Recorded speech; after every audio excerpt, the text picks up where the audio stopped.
Yala must engage in public participation effectively.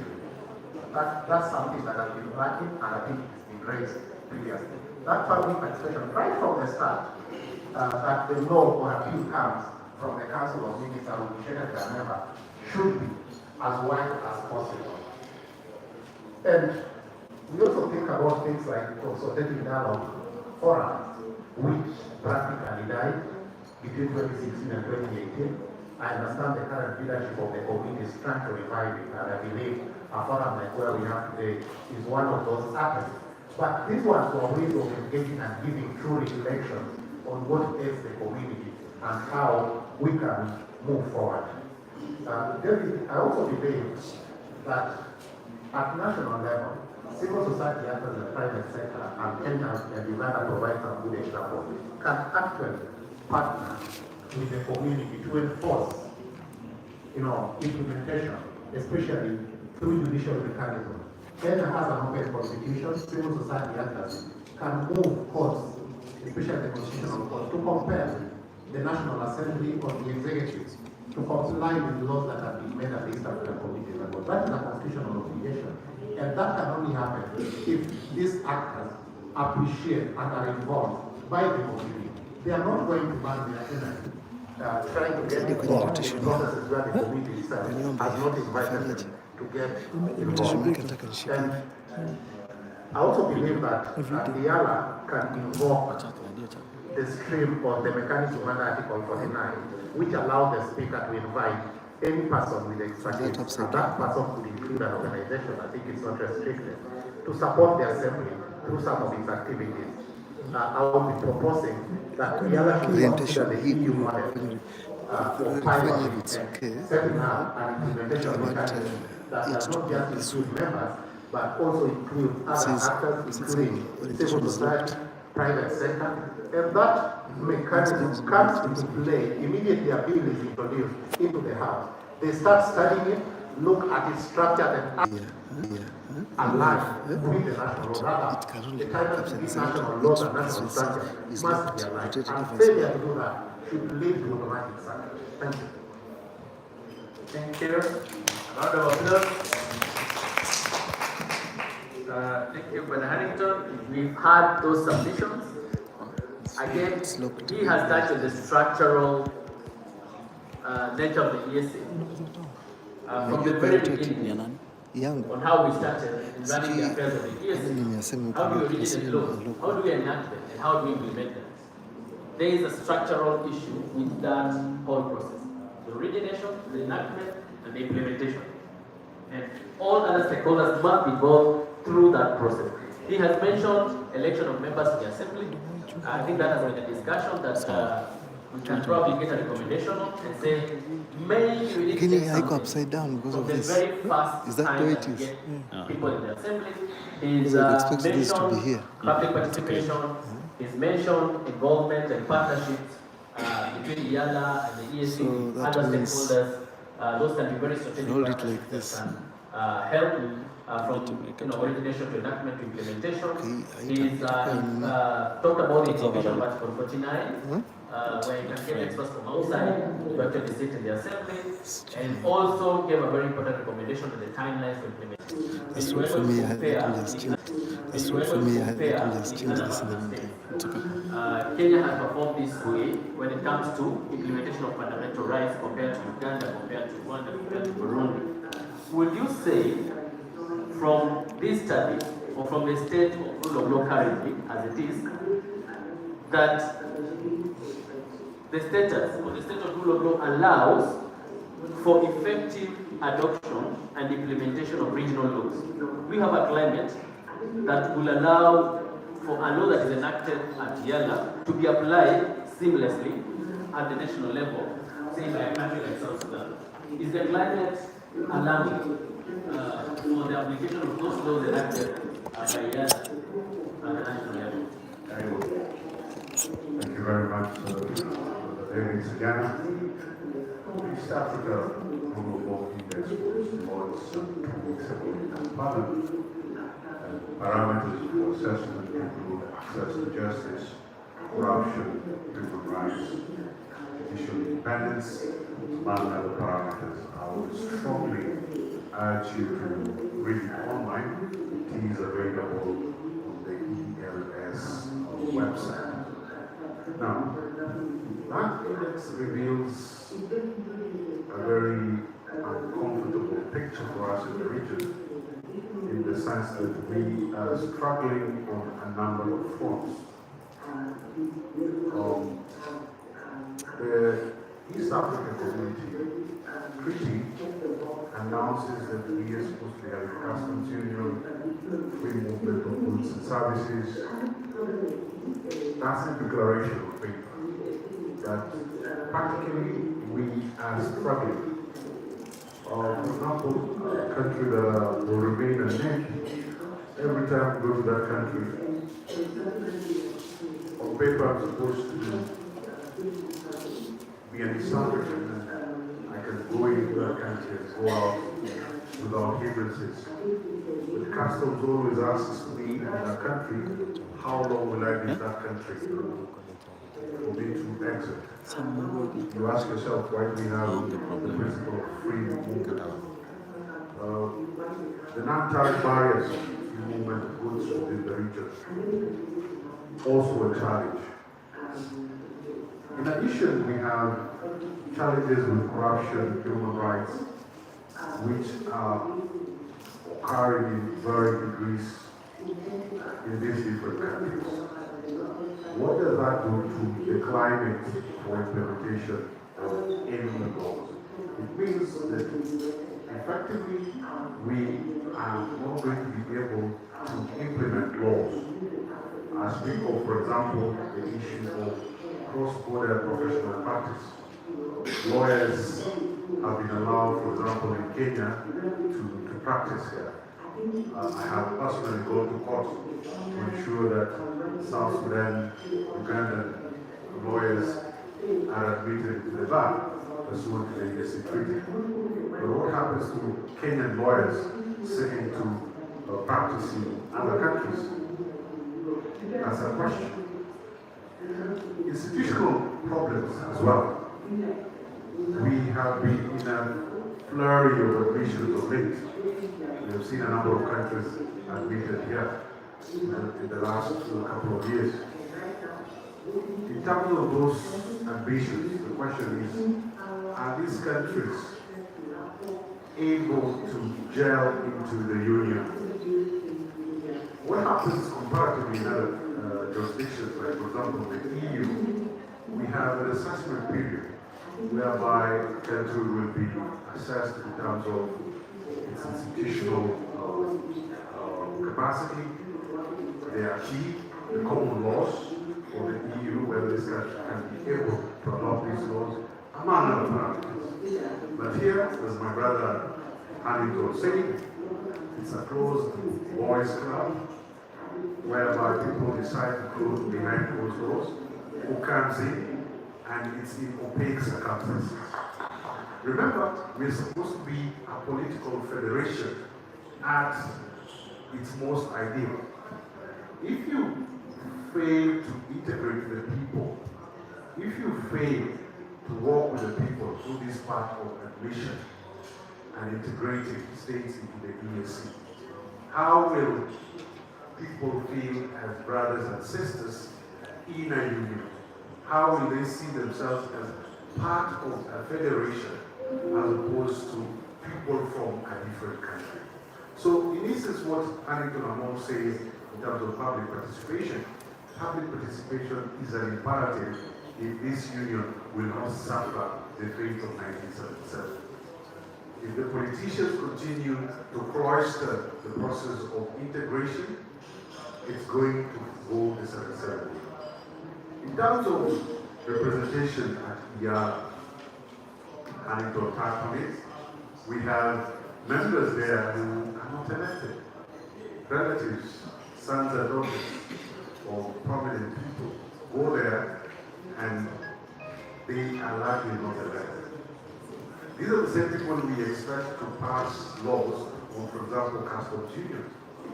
What happens to laws and principles of law, for example, that there is no taxation without representation. Have we thought of that? We have, for example, judges who are supposed to be implementing these laws. Do we have a uniform criteria of appointing and assessing these judges? We have judges who go in there with qualifications that are not clear. We need to have judges who are versed in international law and certainly regional law.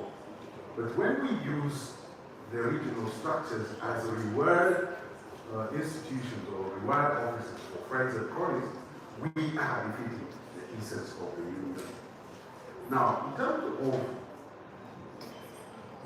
advice or recommendations for the future, we need to have uniformity in terms of admission.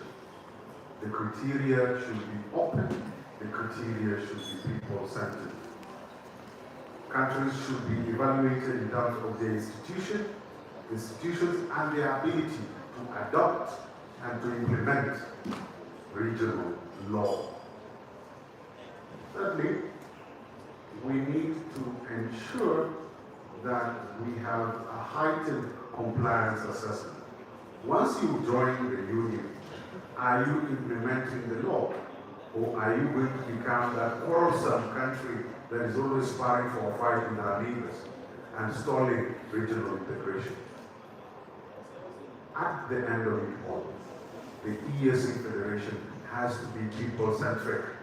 If we don't locate it and center, make the people at the center of it all, we are going to suffer the 77 fate. Thank you. Thank you, Dr. Ghana, for those submissions.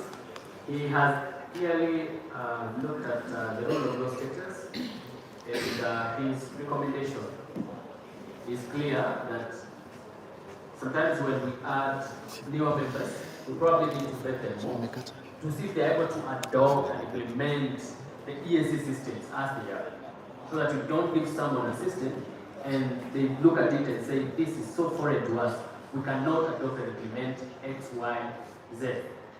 So some, even a single law enacted by Yala, and this cause brings a question to us of, are we making impact? Because if we are making impact, people should know we are there, and this is what we are doing.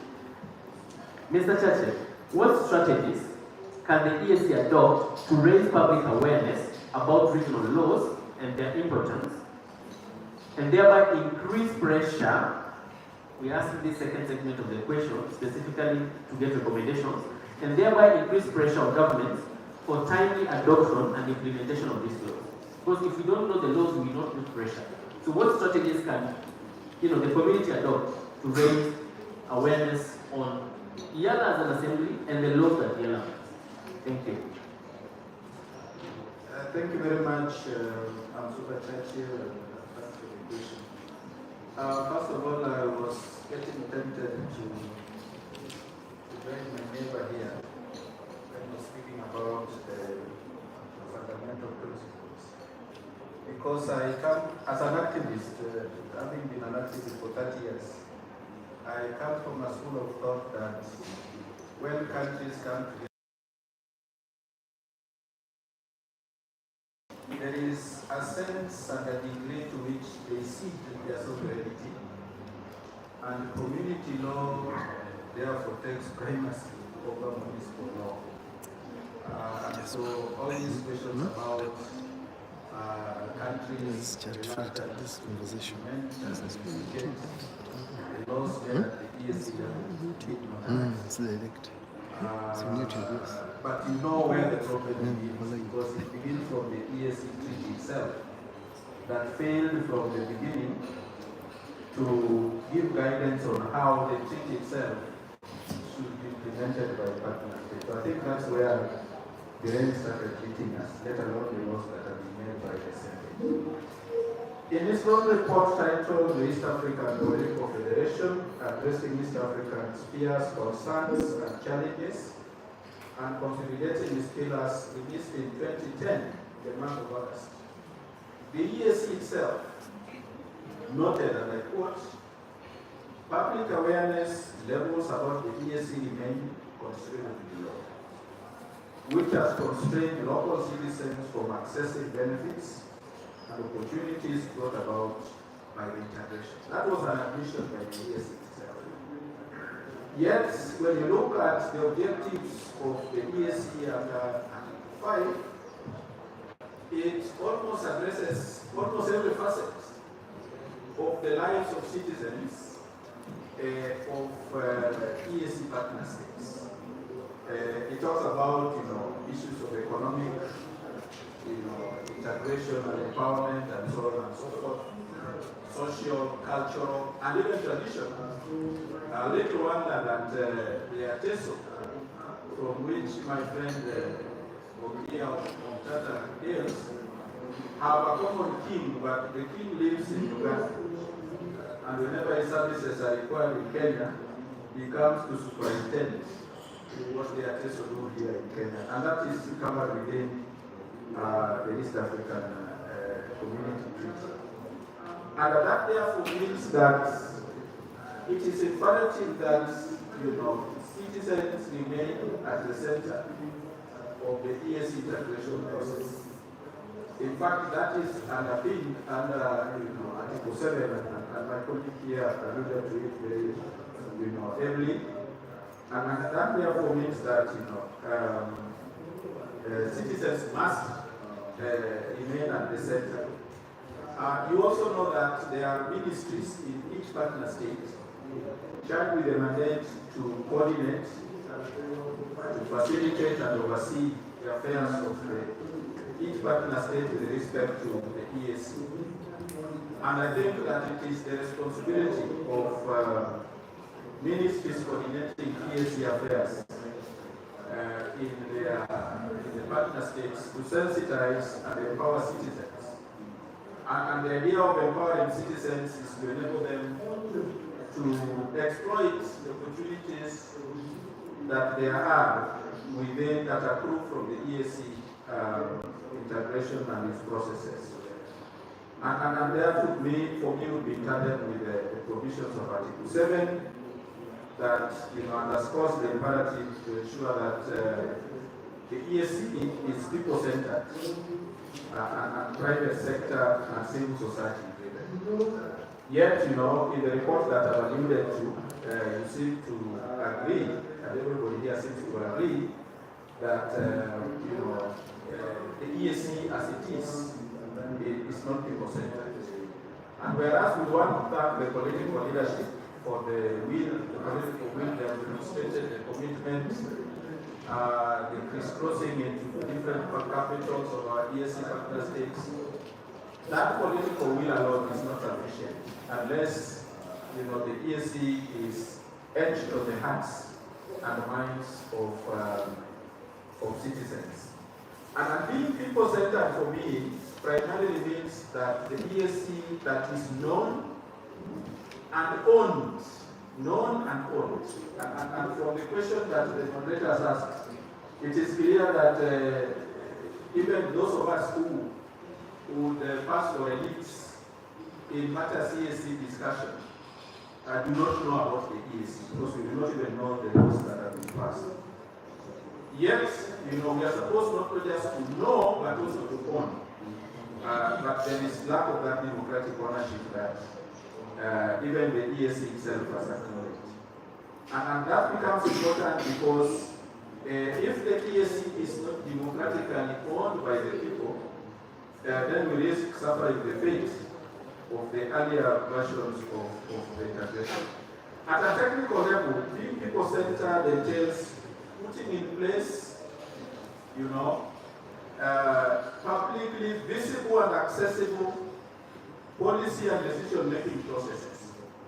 And from the discussions that I've had with limitations on how members of IALA are picked, it means that, they may not be visible, they may not be accessible because of lack of legitimacy. And if we could have a process where they have, like they have in the European Union, where election of members of the EU Parliament is such, a very democratic and open process, then we'll be able to have, this people-centeredness that we are talking about. I want to also suggest that, sensitizing citizens means educating them, and I think the respective ministries in each partner states that are responsible for coordinating, EAC matters in their respective partner states need to take a lead. And of course, we know that government, by its very nature, is hampered in many ways in terms of lacking capacity, at times even the technical know-how of how to reach out to citizens. And that's where civil society organizations come in.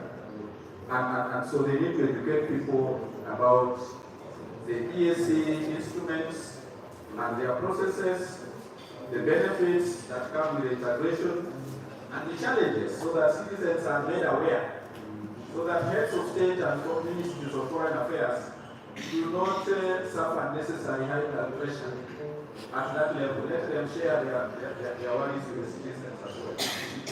Educating citizens and civil society organizations about the organs and their mandates of the EAC, including the role of the East African Legislative Assembly in the process, in my view, will be very, very critical. We can also promote liaison by working with the EAC National Assemblies and other stakeholders. We don't see, for example, here in Kenya, we have not seen, for example, our representatives in Yala reaching out to us, even as citizens, even as civil society organizations. And I think Yala at its own level, being the representatives of the people, quote unquote, despite the challenges, I think it is important that they reach out to the people. We also might want to promote a common language, because one of the challenges that has been raised with respect to implementing and domesticating laws is that EAC member states, partner states, use different languages. We know for a fact that until a couple of years ago, Rwanda, for example, used to have a French orientation, a great chunk of DRC. There's a section that is trying to be good at Kiswahili, which should be encouraged. And so trying to have a common language that can be used to transact both official and unofficial business of the EAC would bring it closer to the people. We want to see as a society increased incorporation of political parties in the 8 EAC partner states in the integration process. We do not see much of that. Yet political parties, by their very nature, know their membership from citizens. And so if you were to bring on board parliamentary and unparliamentary political parties in our respective partner states into the EAC integration process, I think that will go a long way in ensuring that we make EAC truly people-centered, and that might influence the manner in which members of Yala are identified and designated to take those. Thank you very much. A round of applause. Thank you for the presentation, Mr. Churchill. You have touched on key fundamental areas, and like the rest of the discussants, it all comes to the fundamental principles of the treaty and the role of each and every stakeholder within the EAC processes. You've mentioned putting in place publicly visible systems, including system for election of members into the East African Legislative Assembly. Probably it's time to allow them or to ask them to campaign like every other member of parliament elsewhere. And in that campaign, they will be able to raise awareness of the assembly. I think it will be one of the biggest platforms.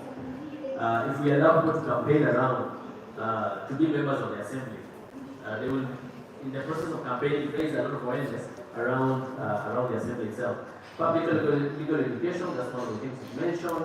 Liaison, and working with other assemblies across the region. The fact that the members sometimes get out of touch with the electorate and the promotion of a common language, among other recommendations. I believe this is going into our report and recommendation that will finally be released from generally this forum. Before I open the floor, the right honorable Deputy Prime Minister has requested to respond to some of the issues raised by the panel itself. And in addition to that, I have an additional question to you, Right Honorable Minister, Honorable Deputy Prime Minister. As part of the EAC Council of Ministers, we understand there is a process to amend the treaty, and subsequently there is, running concurrently, there is a process developing the Confederate Constitution of the community. In these processes, we believe there is opportunity to better address some of the challenges. And the question therefore is, should we make changes to how structurally some of the organs, including IALA, is within the in its current form? Should we make changes as we have made the treaty that we draft the Confederate Constitution? Structurally tweak a few things. Thank you very much, Moderator. I want to thank the panelists. However, I want to take exception to the European language, calling the council dustbin. I'm definitely not a dustbin. Secondly, I wanted to clarify the issue of the languages. At the Central Summit 2 weeks ago, we amended we agreed to amend the treaty to now make Swahili, English, and French official languages of the community to be used both as a work and also in the court. So that adopts like local legislation that we are doing is already done. Secondly, to say that there is no consultation of the population is wrong. I think I also Elise has already been said. I want to give you examples of things that have happened where I personally have been involved. Last week we awarded the students of East Africa, secondary school students, who are engaged in the Swahili competition every year. Schools in East Africa, and every state sends children. Every state sends children. So you can't say that there's no connection with the population. I have personally been to the border of Peru to talk to Uganda and Sudanese myself. I've been to Gombe on the Kenya-Uganda border. I've been to Katuna on the Uganda-Rwanda border. I've been to Busia. I've been to Malaba. Engaged on both sides of the border with the people. So it's not right to say that we are not involving the people. Maybe your group knows.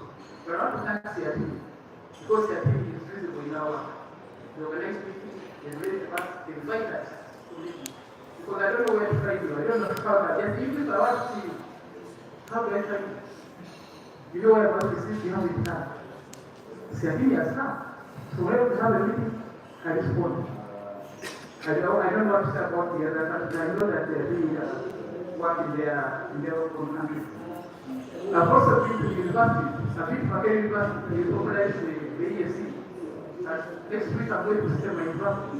I've been to Kenya. I've been to university. I've been to secondary school. All this work is going on.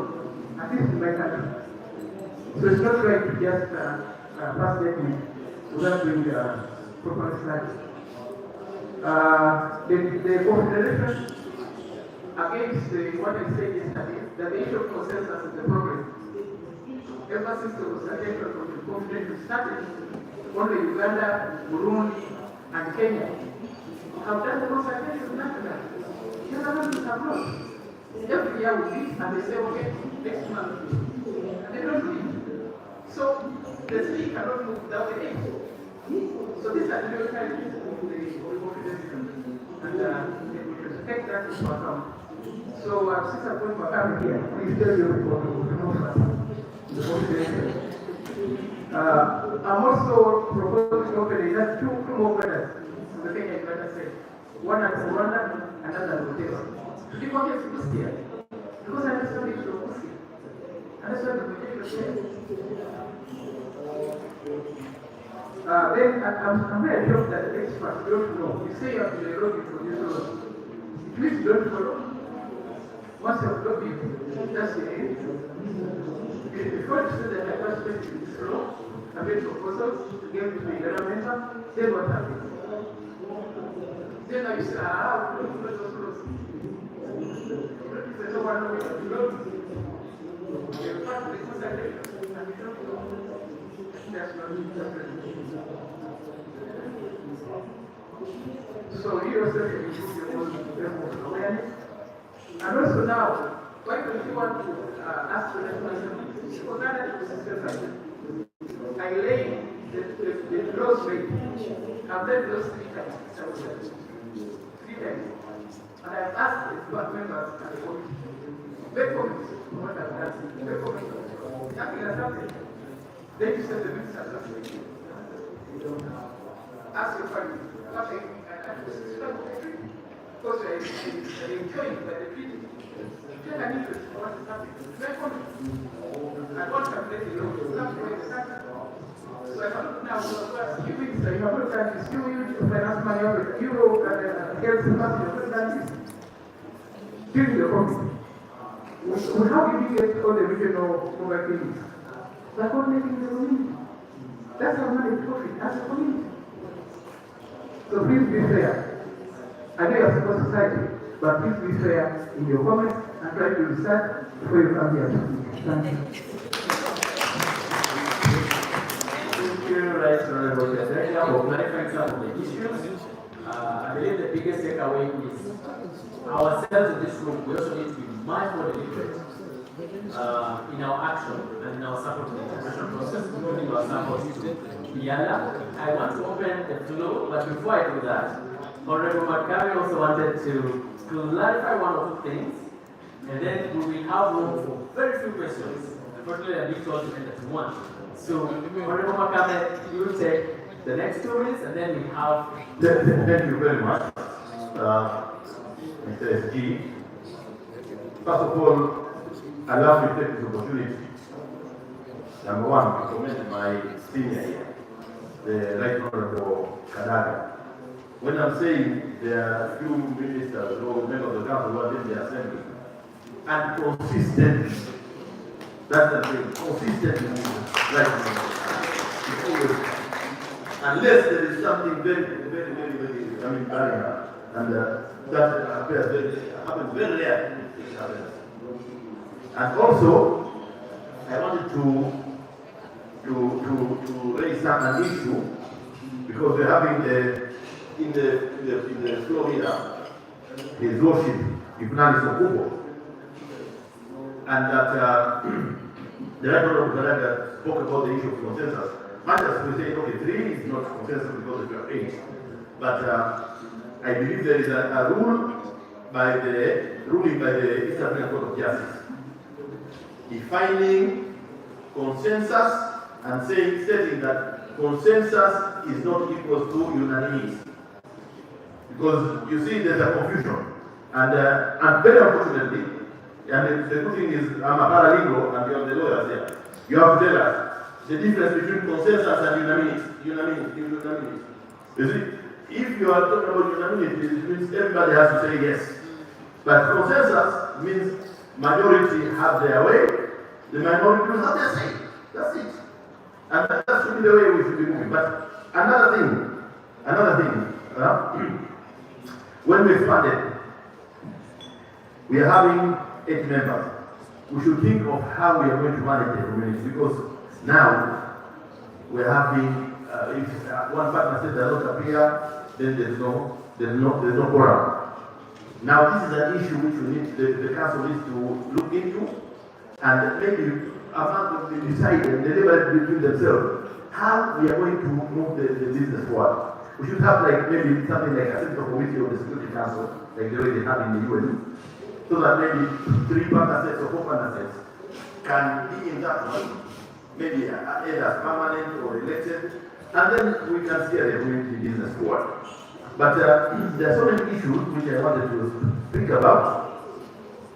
In issue of amendment of the city, I thought the council would come with a project because it involves many consultations, but the Secretary of People and Judicial has been constantly failing the community in achieving this goal.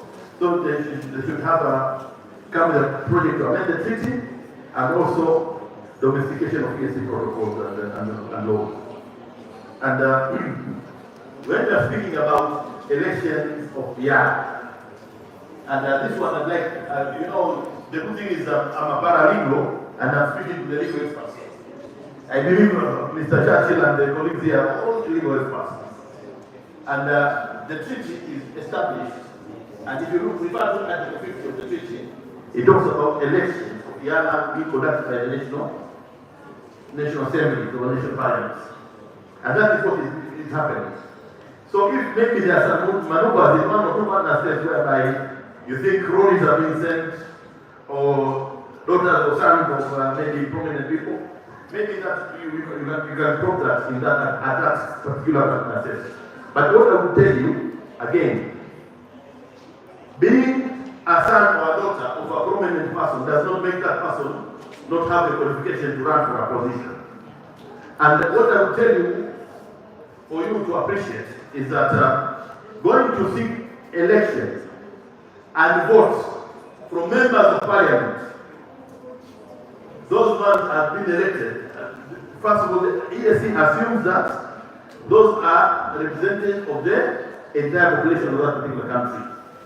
So for that particular reason, you have the representatives of the people electing. But it is very challenging to get the vote from there. And also, I'd like to point out on the issue of budgets. The budget has been, if you say, the Right Honorable Deputy Prime Minister here, a member of the Council, spoke about an average of 7 million. But it was at some point almost 9 million. But they decreased it. They decreased it because the number of contributors increased. But the number of contributors who are increased are not limiting. And also, the community has expanded in terms of officers, in terms of the level of integration, in terms of number of partner states. We cannot be working on an increased budget and expect that we are going to achieve the goal which we want. And also, there was an issue I had, spoke yesterday because I was following this discussion, that the SG forum, this one we're having, should be budgeted. I can assure you that there are budget lines in the East African Community budget for the SG forum. The problem is remittances. So when the SGs are prioritizing, they have the others have been prioritizing other business. Now we have this new SG who has prioritized the SG forum, and that's why it is happening. But also, I would like to tell you another thing, as a member of the civil society, and the worship of Ubo can bear witness that there is a big number of backlog cases in the East African community, in the East African Court of Justice. Why? Because of non-funding, small funding to the ESG. So we need to up our game. But also because I'm seeing the executive secretary of the Kiswahili Commission.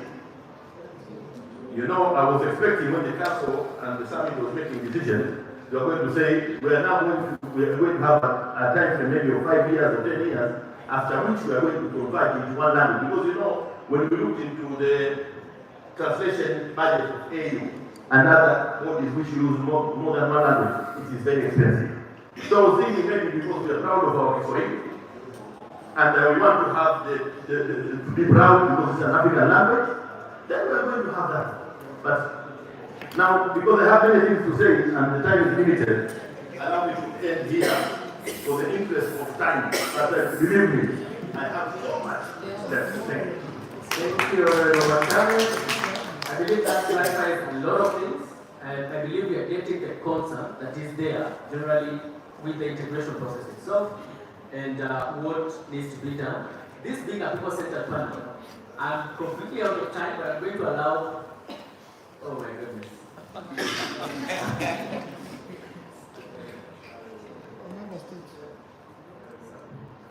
Well, a big advice we can have a bit of discussion with, if you allow Honorable, the right Honorable Prime Minister, if you allow us to ask questions outside as we have lunch, and to ask questions we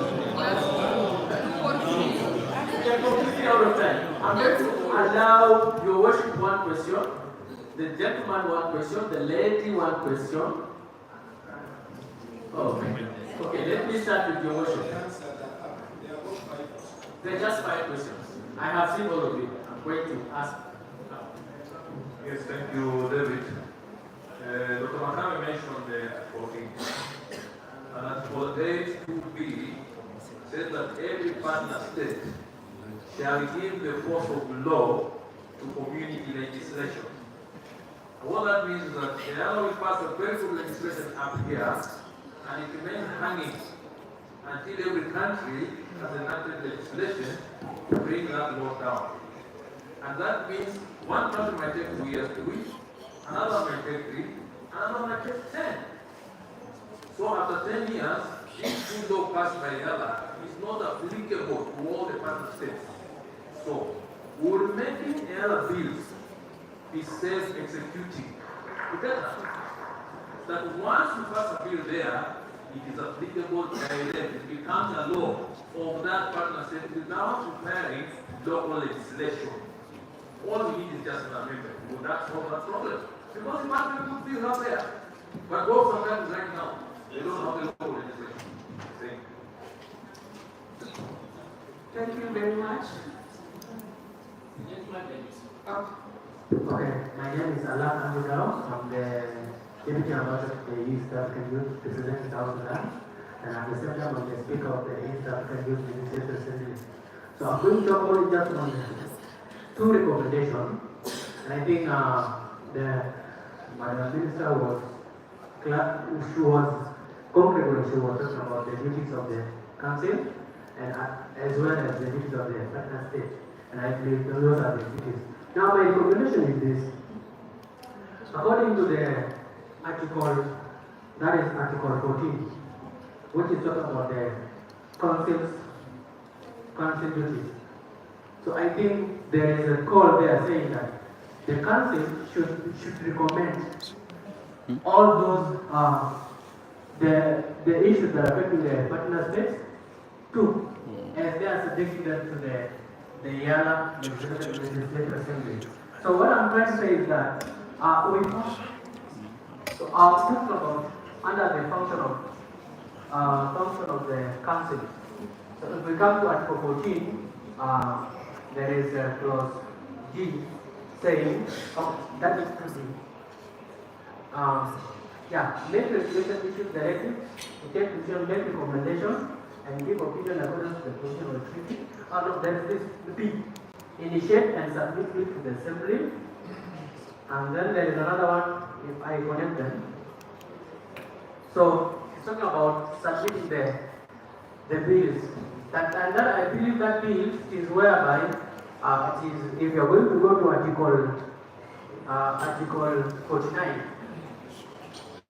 If you are going to go to Article 49, it's talking about the function of YALA, that is, they have to have a connection between the MPs from the partner states, whereby they hear the complaints of the other partner states, and then they take them and then give them to the council.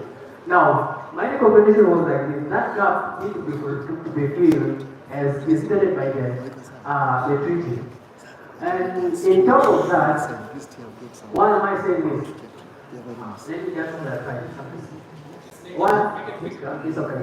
So what am I saying is, I believe that the council are doing their role as it's supposed to be, and the other are doing their role, but there is a chain in between the people at the grassroots level to the summit, and that is the protocol that needed to be emphasized as have been seen. Coming to the issues to do with elections, I think Church will talk about elections. And it is so unfair when we have the treaty and we are trying again to call for the election, and yet the treaty tells us exactly the criteria in which we can elect our members. If we are going to do so, as Churchill suggests, then we are going to press the chain again, since we believe that the parties come from the communities, and the communities elect the MPs, and the MPs nominate them, the MPs of the Yala. So I think there is no need for election. That's what I was saying. I submit. Thank you for your question and your recommendation. The lady in white and blue. Thank you very much, moderator. My question is directed to Right Honorable Deputy Prime Uganda. How effective are EAC courts, and if they are effective in regards to the common arrest of the Migingo Island fishermen and the policemen? How many has been charged in those courts? And if there are, is it documented somewhere on the website of the EAC that one can go and read where they were charged and what they were given and the kind of treatment they got? Did they get good hearing? Because sometime back also we had a case in Tanzania where Kenyans were found on the wrong side of the law, and all of them were killed. We have never heard of how the case ended. Thank you. Thank you for the question. Let's make sure we keep them to Yala function. I believe these are discussions we can further have with our leaders in front. The gentleman in a jacket, please your name and a quick question, and the lady in red. They are opening up, so we are closing. Thank you. Thank you very much. From Kenya. When I got an invite, I had some issues around EAC. Going by what is happening here, we found out that there are pieces of legislation which are passed are not implemented. But again, you cannot force us that we know about them when we do not know about them.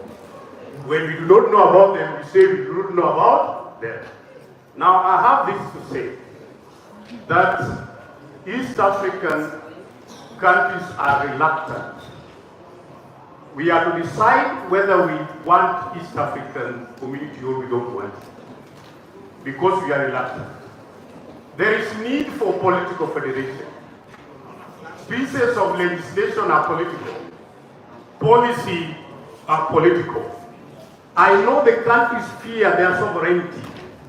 Let us have a structure which leaves the sovereignty of the countries intact and has a structure on top for the political federation to be actualized, and the presidency of the political federation be on a rota basis, so that each and every country will have time to be president without necessarily interfering with the supremacy, the sovereignty of the member countries. We are reluctant, and if we want it, let us have a political federation. If we don't like it, let us go back to our countries.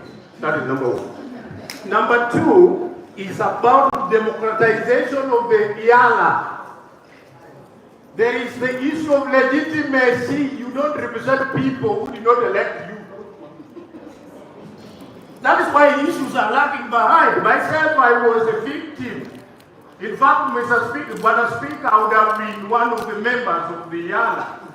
I applied just like any other person. At the end of the day, a son of a party leader who did not appear even for interview was given that particular opportunity. So when we talk about legitimacy, it is us talking that we need legitimacy, so that who represents us, we know. We can have a structure through which we can have people. Here, the European Union has a way of doing it. We can have such down here. So those are the two issues I had wanted to mention. But again, allow me to sneak one, and then I see. Because I had four. The other thing is the harmonization of education system and training in East Africa. How do we integrate if the education system is different? Kenya is CBC, Tanzania is I don't know. The other country is what, the other one is what. So there is a mismatch. There is a need for that. Last but not least, is common currency for the issue of trade to be done effectively. There is need for common courage. So let us not blow hot and cold about this thing. Because we know people who are in the position, they protect their position. To an extent even of intimidating people who participate. When we come here, we were not school children. We are adults. We didn't come here for lectures. Thank you, John. We came also to contribute. John, So I'm an East African, an African, and a nationalist. Thank you very much. Thank you. Thank you for your submissions. I think they are very critical. The panel is going to have just a minute to address them. Allow me to ask the panel to respond. We can have other responses when we take a break at lunch. You can interact with the whole. But you take the 2 hours lecturing us here. You let us talk, please. We don't have time, unfortunately. We would have had a whole day to, go through all these issues. I know there's a lot to be discussed, but then we do not have time. We are holding other meetings. I think they are already opening up the forum. So allow me to put the right Honorable Deputy Prime Minister 1 minute, and if there's anyone on the panel who would like to respond to any of the questions, just 1 minute, and then we clear. Thank you.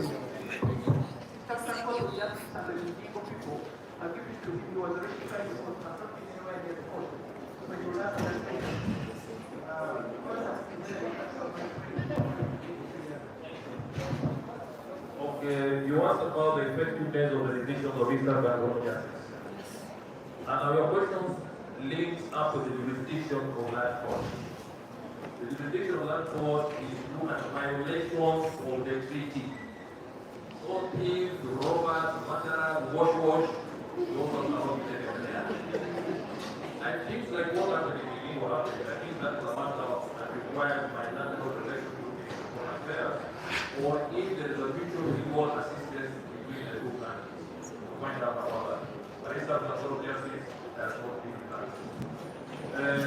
There seems to be a lot of heat about Makame's brothers, how they are elected there.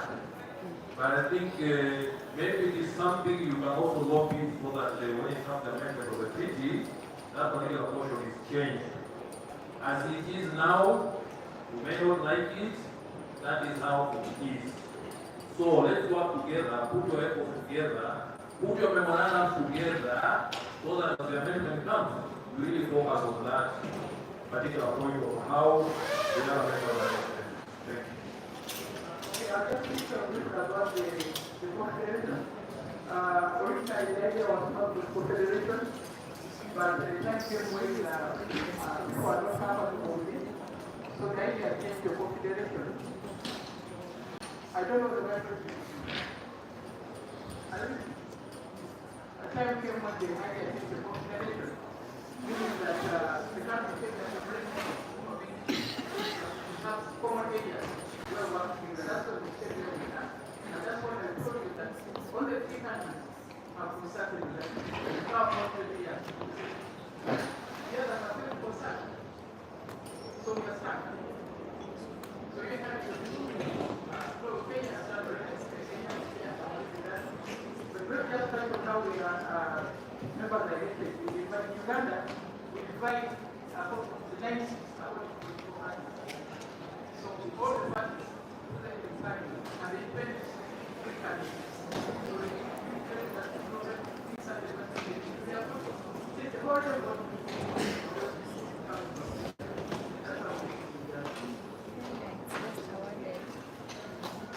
Thank you, Honorable Deputy Prime Minister.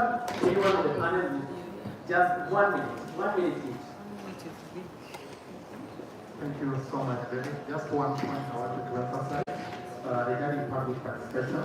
I think it would be a misnomer to pass that liability to the people. The people pay taxes, they contribute, they fund the East African community. We should expect again the East African community to tell us that the people should be organizing forums and inviting them to participate or engage in people. We expect this is part of the body, this is part of the obligation that has been put on them, and that is why we plan them to different just my comment is that for integration to happen, the entire East African community must have a learning environment that supports citizens' right to association, freedom of assembly, freedom of expression, that in turn support the right to participate in the management of public affairs. As recently as last week, those of you who have been following the development at Civicus, the entire East African community is painted red, meaning that civic space in the entire East African community is repressed. We are just one step away from being completely closed. So all these abductions that we hear, all this, brutality we see on people exercising their right to freedom of expression across the region, abduction of political leaders across the region, is completely uncalled for. And so the EAC, to have a proper integration, the partner states, together with the Federation itself, must guarantee citizens their right to exercise their fundamental freedoms of association, expression, and assembly, because it is only when citizens express themselves, or as Mamamboga, because they're here in Kenya, that they can integrate, not just within the country, but across our national frontiers.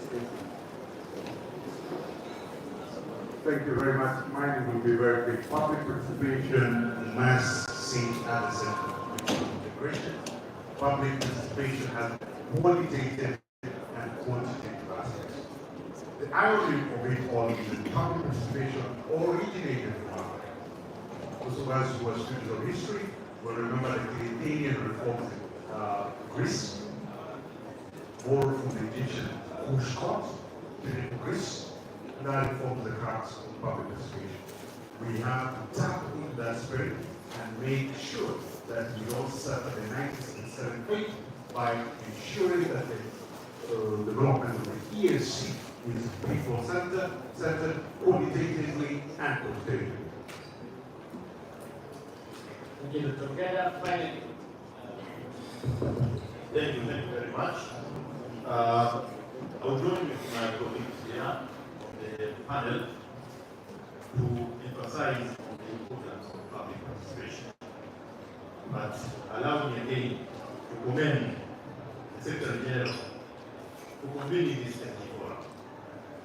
It's been more than 7 years, and we want to have the annual demonstration, maybe it's the annual, but at least the annual first. That is number one. Number two, as I indicated earlier, the issue of oversight on the part of Yala.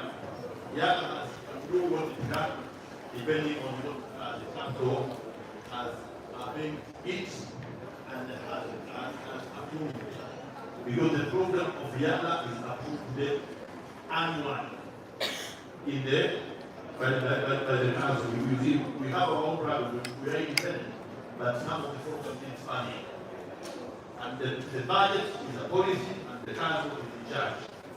So that's where we need to have an engagement. And the other one is there was an engagement in the past year between Yala and National Parliament, which civil society was participating called the Nanyuki series. This Nanyuki series has suffered natural tests. Unfortunately, the council has not been very keen on funding the Nanyuki series. But Nanyuki series engage and offer the relevant platform between Yala and national parliaments and civil society at that level of issues of achieving legislation. And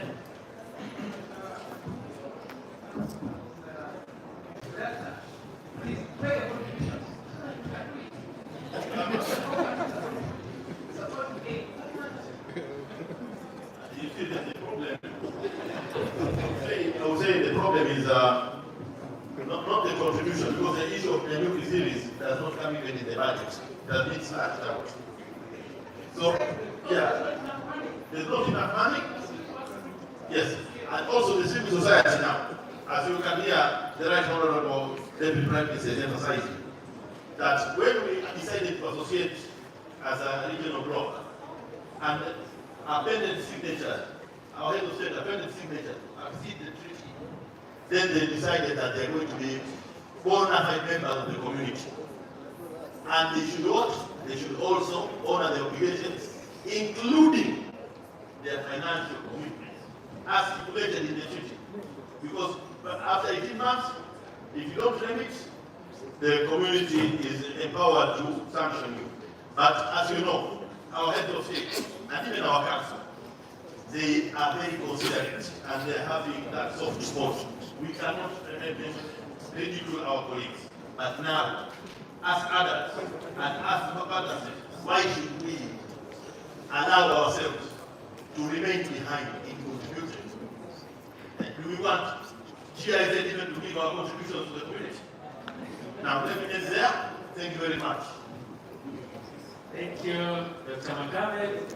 We have had a very productive panel session.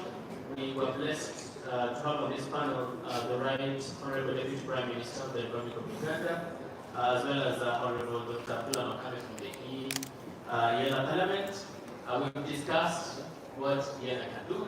We've discussed the obstacles it faces. We've discussed the role of stakeholders, including CSOs, including government, and I believe our rapporteur has collected enough recommendations that are going to be added to the main document that will then be submitted to the leadership of the ESC for action. Thank you very much. Allow me to express my sincere appreciation to my team on the panel. Please clap for them. Finally, apologize for taking so much time. We needed to discuss these issues. Thank you.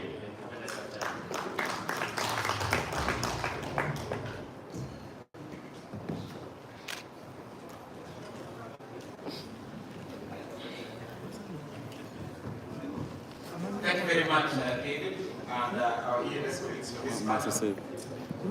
In the afternoon, we will have the town hall for the regional dialogue framework.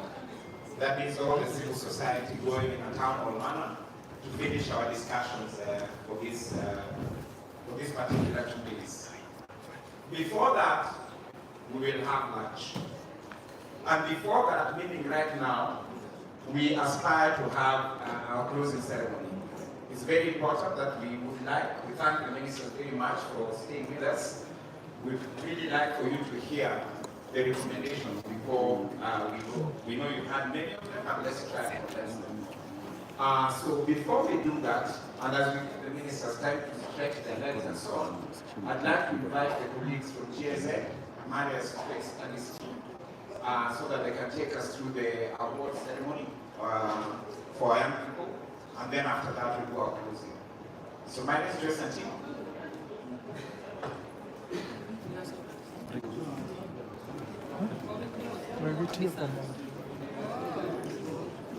Yes.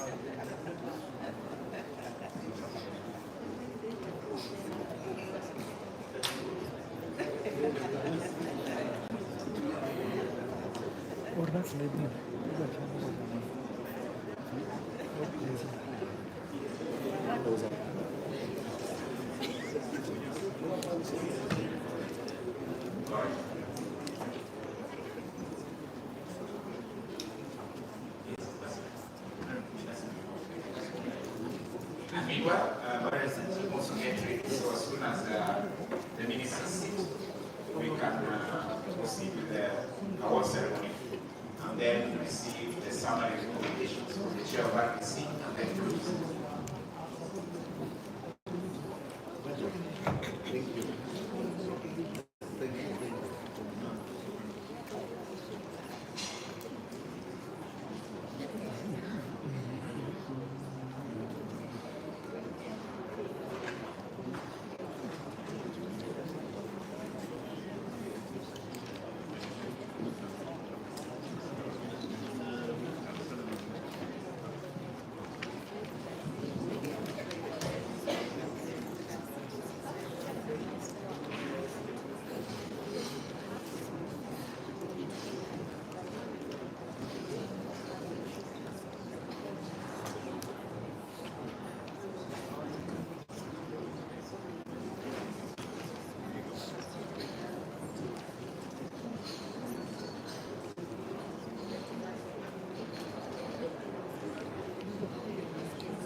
Oh, photographer. Yes. I was just confirming that.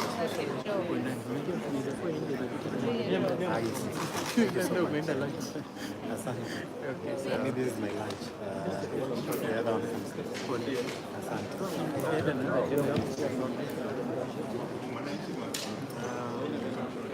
one of the camera guys? Yes. Maybe on the other side.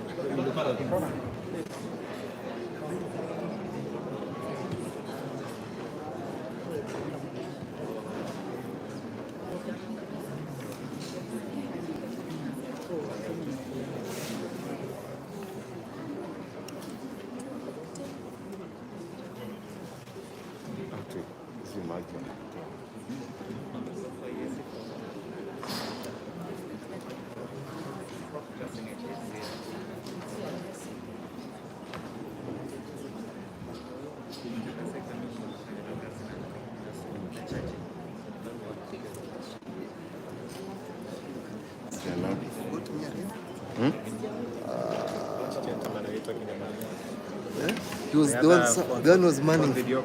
The one was manning for me this. I don't want to switch this off because it is going to disturb me. Nataka tuwe iende mpaka.